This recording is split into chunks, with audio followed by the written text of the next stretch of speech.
Setetes asam sulfat menetes ke tangan pria itu. Seketika itu juga telapak tangannya terbakar dan berlubang besar. Kemudian lebih banyak lagi asam sulfat yang jatuh. Para pemain di sampingnya hanya tercengang ketakutan karena ini adalah permainan hidup dan mati.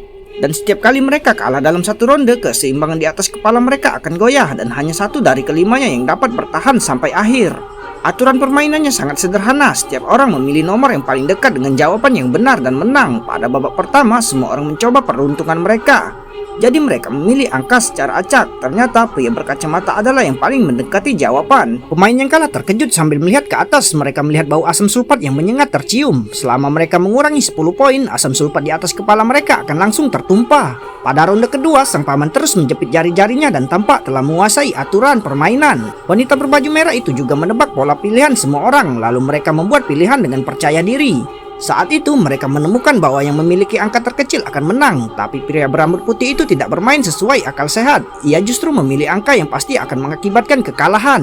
Pamannya menanyai pria berambut putih itu seperti orang bodoh mengapa ia tak memilih. Alasan pria itu melakukan ini adalah untuk melanggar aturan awal untuk membuat semua orang takut memilih angka terkecil. Pada ronde-ronde berikutnya, si pria berbaju kemeja itu dan si paman benar-benar kehilangan arah dalam permainan. Dan tak lama kemudian, mereka berdua kehilangan 10 poin berturut-turut. Dan kemudian keseimbangan mulai goyah di atas kepala mereka.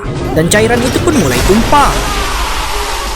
Karena permainan eliminasi, dua pemain telah menambahkan aturan baru yang lebih menarik. Jika seseorang menebak jawaban yang benar, pemain lain akan langsung mengurangi 2 poin. Saat itu, pria berambut putih dan wanita itu sangat berbahaya. Semua orang memilih angka dengan cerdas yang mengakibatkan 1 poin dikurangi dari semua orang. Sekarang pria berambut putih hanya memiliki 1 poin tersisa, dan jika ia kalah, ia akan dieksekusi. Pada saat ini, wanita itu menatap pria itu dengan percaya diri. Yang tidak terduga siapapun adalah bahwa pria itu memilih jawaban acak dan 23 adalah jawaban yang benar, yang menyebabkan 2 lainnya dikurangi. Wanita itu menduga pria itu berpura-pura melakukan gilirannya dan hendak meminta bantuan wasit. Ia pun segera berusaha melepaskan ikat pinggangnya dan melarikan diri. Namun sudah terlambat. Sekarang hanya tersisa pria berkacamata dan pria berambut putih di lapangan. Jadi permainan ini menambahkan aturan yang lebih seru. Jika seseorang memilih 0, pemain yang memilih 100 menang secara langsung. Pria berambut putih itu menyadari bahwa ia sudah dikutuk karena tak ada seorang pun yang cukup bodoh untuk memilih pilihan yang nekat, yaitu nomor 100. Alhasil, pria berkacamata itu pun menyerahkan kesempatannya untuk bertahan hidup. Karena ia merancang permainan ini agar orang-orang dapat meninggalkan dunia yang tidak adil ini.